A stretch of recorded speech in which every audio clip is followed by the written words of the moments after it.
I got it. Thanks, sir. Appreciate it. Yes, it was.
I can't hear you.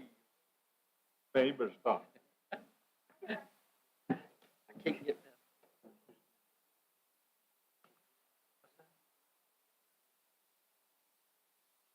that. Just read over them and give them, we don't have to. So question though.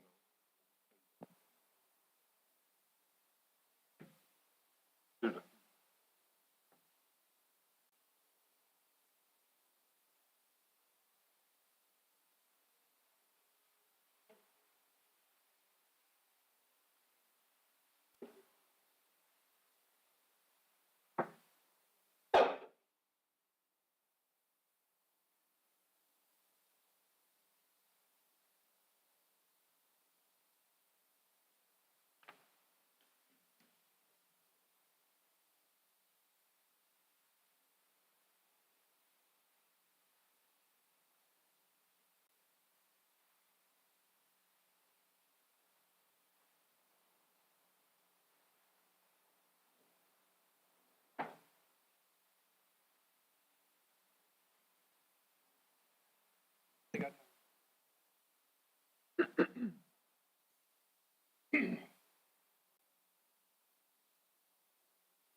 Cloud move best.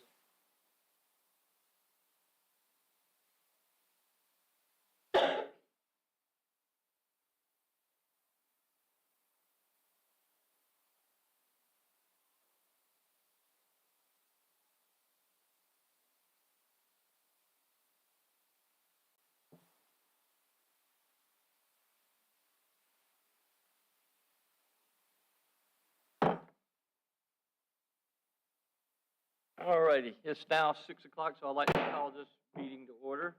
And we'll just follow the normal protocol. If you'll join me with the opening prayer and then with the Pledge of Allegiance.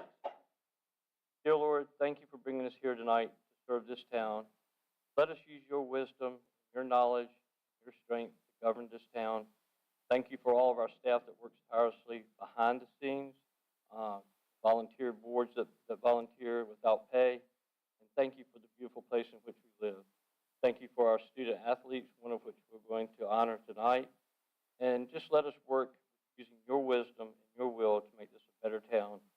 And bless all these board members, past and present, that have served. And in your name, pray. Amen. Pledge allegiance to the flag of the United States of America, to the republic, one nation, under God, indivisible, with liberty.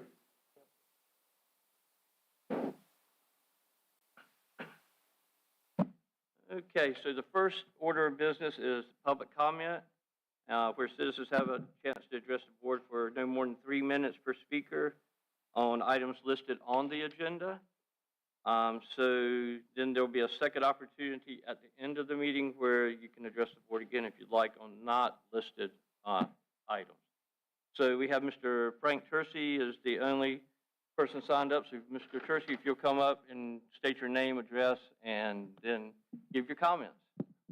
Frank Tersey, 270 River Reach Road, Swansboro. Before I begin, are you all still intending to take up the policy amendments to 15 tonight?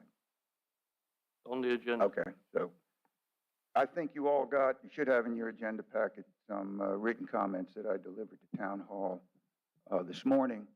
So I'll be brief.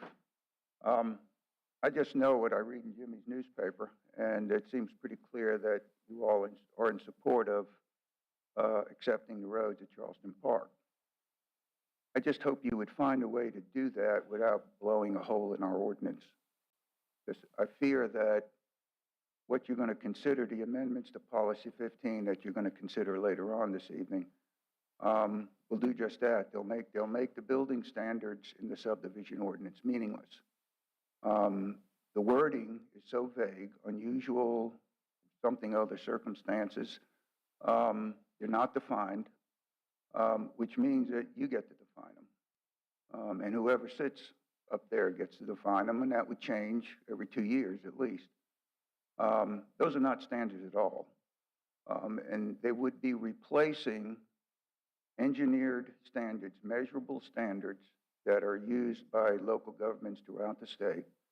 How thick is the asphalt? How high is the curb? And that's going to be replaced by something called an unusual circumstance. And my fear is you're not going to be able to defend it. And once you do it for one, you have to do it for all. And there are several subdivisions in town whose streets were considered substandard and are not now in the town system. Well, when they come marching up here demanding that we all maintain the roads, I don't know how you're going to say no, because I'm sure they're going to be able to come up with a circumstance that was unusual. And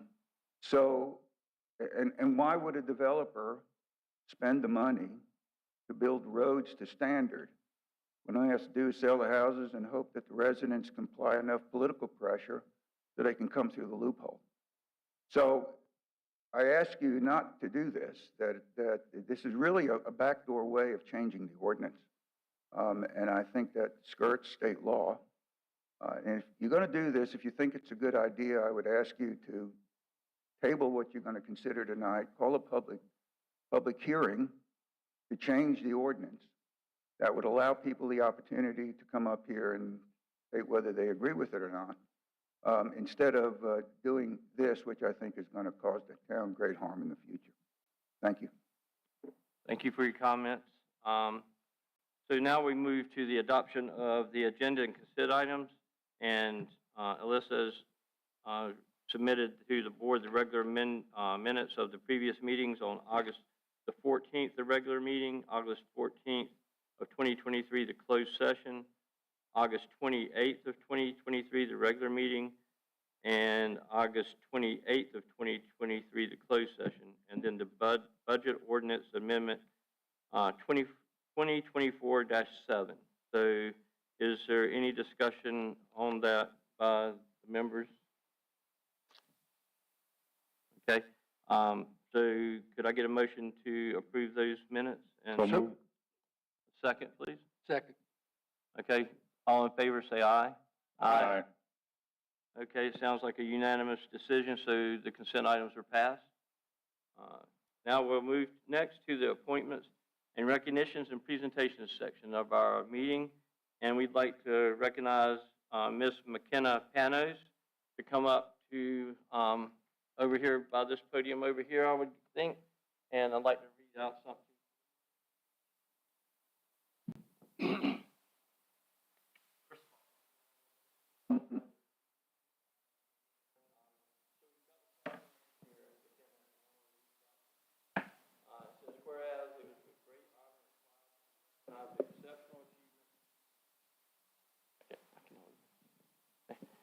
The exceptional achievements of our young athletes who, through their dedication, perseverance, and remarkable talent, bring glory and distinction to our community. And whereas we are delighted to acknowledge McKenna Panos for her outstanding performance at the NCH SAA 3A Indoor Track and Field Meet held at the prestigious JDL Fast Track in Winston-Salem, North Carolina. Whereas McKenna Panos has demonstrated unparalleled skill and athleticism in securing the state indoor high jump title, soaring to an impressive height of 5 feet 4 inches, showcasing her remarkable ability to overcome challenges and excel in her sport. And whereas McKenna Panos has not only displayed extraordinary talent on the field, but has also embodied the values of sportsmanship, discipline, and teamwork, serving as an inspiration to her peers and the entire community. Now, therefore, be it proclaimed that this 12th day of March, 2024, the Town of Swansboro Board of Commissioners celebrate McKenna Panos for her remarkable achievement in winning the state indoor high jump title at the NCHSAA 3A Indoor Track and Field Championship meet. We extend our heartfelt congratulations to McKenna and recognizing her dedication, hard work, and remarkable talent, and wish her continued success in all her future endeavors. In witness whereof, I have hereunto set my hand and cause the seal of the Town of Swansboro to be affixed this 12th day of March, 2024. So congratulations.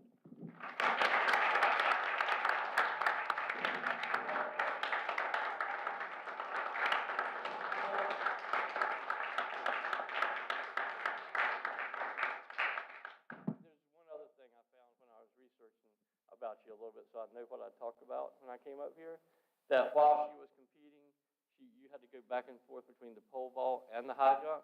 So you jumped, didn't make it, ran over to the pole vault, and came back and then set or won the meet.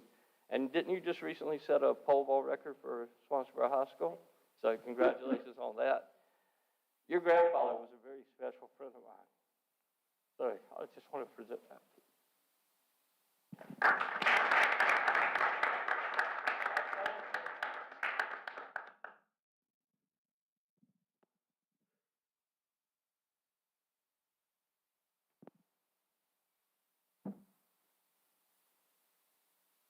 Okay, so now we're going to move to the public hearing, and it's the UDO text amendment to massing study standards in the historic district, and Rebecca's going to give us that presentation. Good evening, Commissioners. Tonight I'm going to be presenting a text amendment proposed to Appendix 3, Historic District Design Standards, Section 11, New Construction. So just kind of a backstory on the text amendment. During the October 17th, 2023 and November 28th, 2023 Swansboro Historic Preservation Commission meetings, a request was made by the board to review and amend the current massing study standards found under Section 11, new construction of our historic district design standards.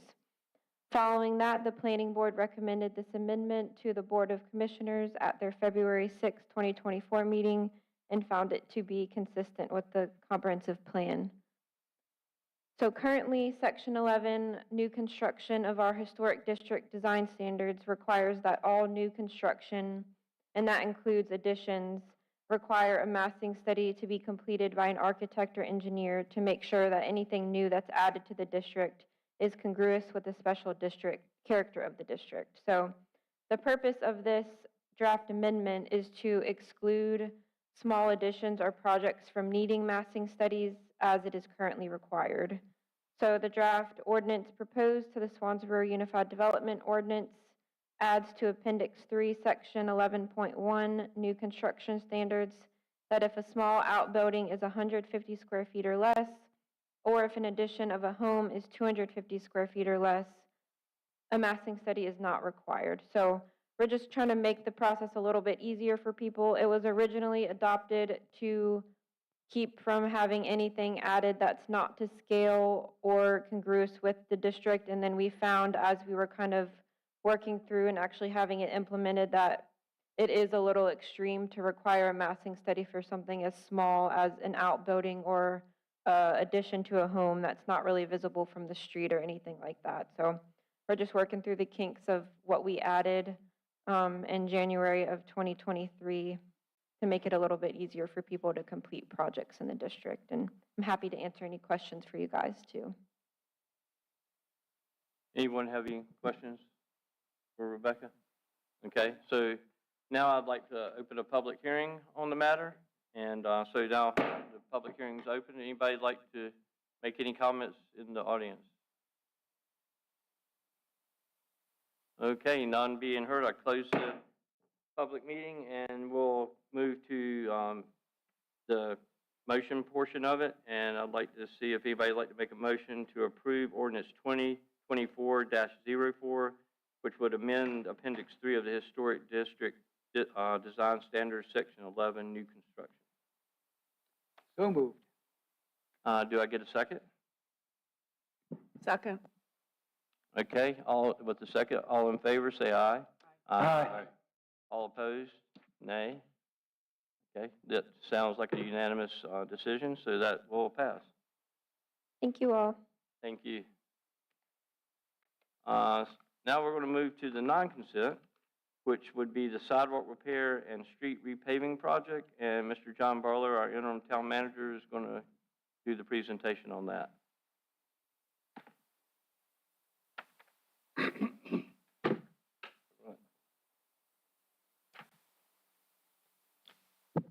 Good evening.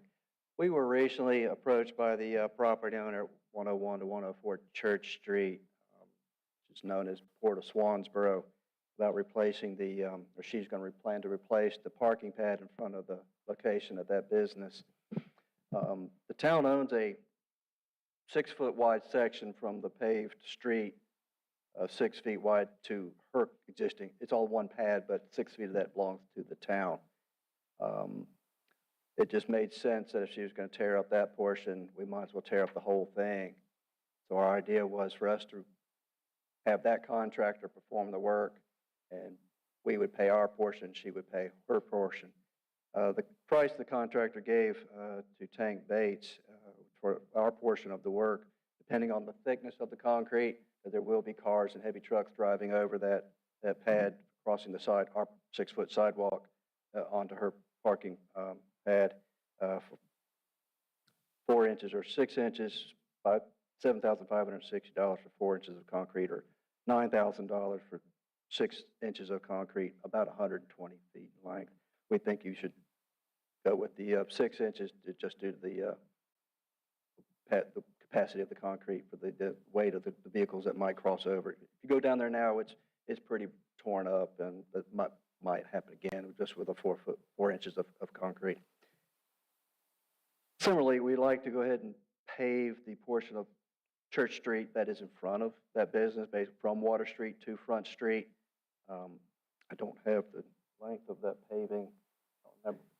The paving length, we kind of got it on a unit basis, so the amount of asphalt that it would take would be $22,755 for that portion of the street. Just makes sense because the street's torn up. They're going to mill it, and the contractor told Tank that he could grade it so that the water would run away from that drain better than it is now because it ponds a lot.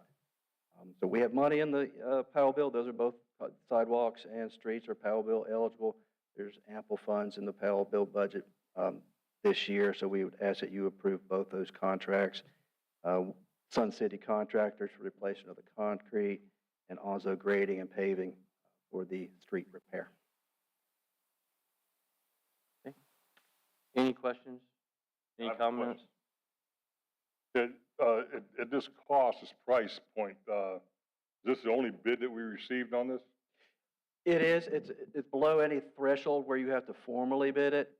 It makes a lot of sense to sole source it, particularly for the concrete, that you have the same contractor. You wouldn't get the same unit price for that small of a concrete if you're doing two separate contractors. And there's no legal reason you have to get 3 bids if due to the level of the project. You can informally bid it. And that is fine. Okay, I had to walk down and take a look at that. I'm good. Anybody else? Doug or Jeff, Pat?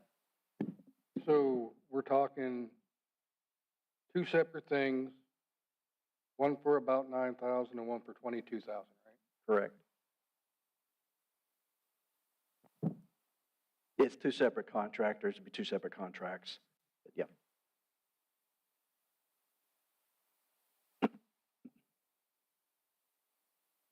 Pat, do you have any questions?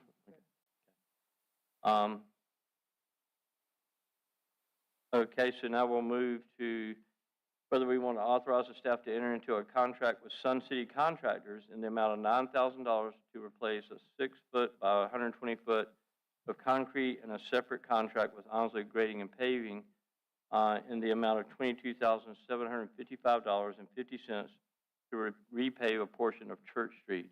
Do I have a motion to authorize that?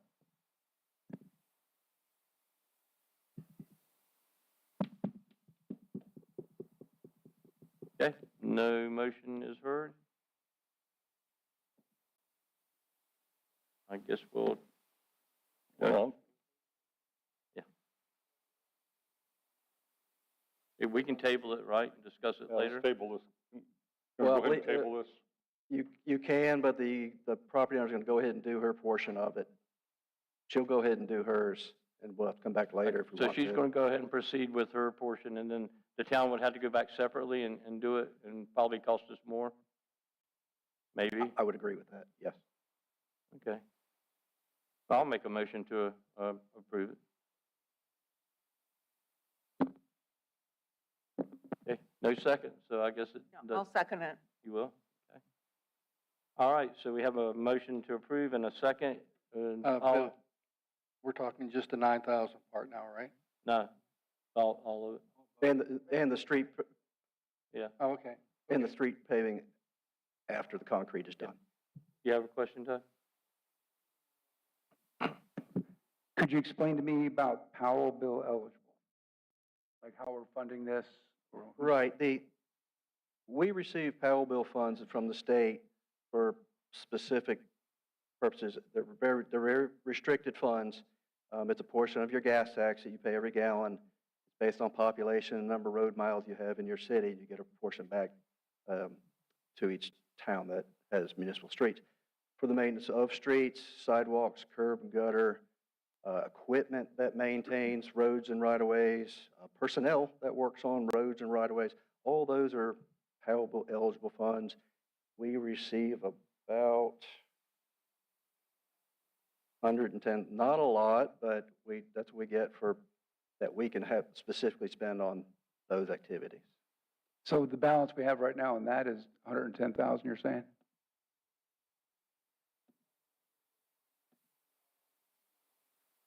Okay. Okay. Okay, all right, so we have a motion and then we have a second. So all in favor say aye. Aye. All opposed say nay. Okay, it's a unanimous approval, so so it passes to proceed with that work.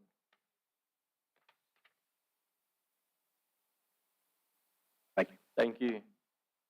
All right, now it's future agenda topics, and Ms. Alyssa Fender, Town Clerk's going to present those to us. Good evening. For your future agenda topics, I don't have any addition or changes. However, with your March 14th budget workshop, you do have on Thursday at 6 p.m. Of course, there could be added items, added or changed based on discussion at that meeting. But for next meeting on the 26th of March, we'll have recognition of Trevor Hochul for his state championship, also an indoor track. We'll have Ricky's retreat presentation, your conditional rezoning from the RA to the R20 SF for the Swansboro Loop Road parcel. You'll have a EOC Public Safety Building Site Selection Committee updates if we have any updates to give you further than what you've already received an update on at the last meeting, and our monthly financial report. Did anyone have any questions or any additional items they'd like to see considered? I have no questions. Pat, any questions?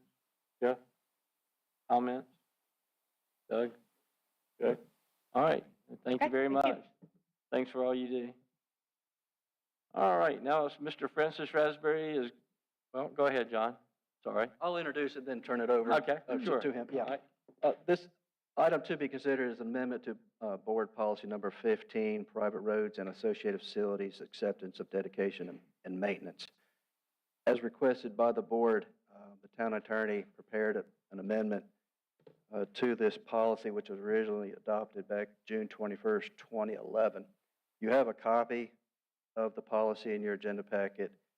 The suggested or recommended changes to that policy to help us manage situations that have arisen here in town are in red. They're strike through and underline, and comments that are on the side. I think, and you have a resolution that if the board did want to consider amending the policy, you have resolution 2024-R4 for your consideration.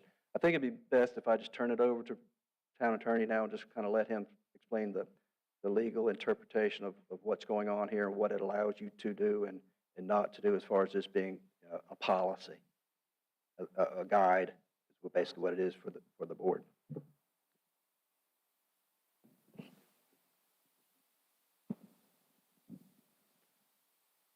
Thank you, Commissioner Justice and members of the board. Let me just begin by saying that it's not my place to argue for and against your taking action this evening. Obviously, whether you adopt any amendment to Town Policy Number 15, that is your determination to make. I appreciate Mr. Tercey's comments. I've read those carefully. And the one point I would like to make to you all is that there's a very important legal distinction between the ordinances of the town and the town's policies. Ordinances are law, and your subdivision regulations and your other regulations on development and construction are enforceable against builders, property owners, developers, and they have not been changed in the slightest. There is no hole being created in your rules. The rules that you impose on private entities are absolutely unchanged. The policy, if you will, is generally, I think, by folks who are active in municipal governance and municipal law, are more akin to guidelines. And I've raised this point to you previously, the policy number 15 has, in fact, mandates on you all. Lawyers can debate whether those mandates really are enforceable because the policy statements are supposed to be guidelines anyway, very distinct from ordinance standards imposed on private parties.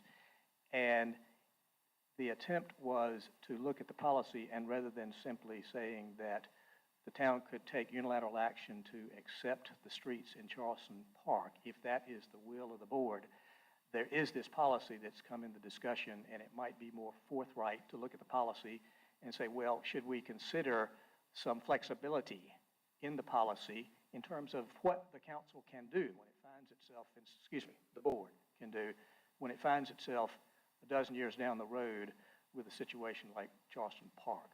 And so our recommendation was that it would be entirely appropriate to modify your policy in order to not have it be so inflexible and rigid, and have an exception in there.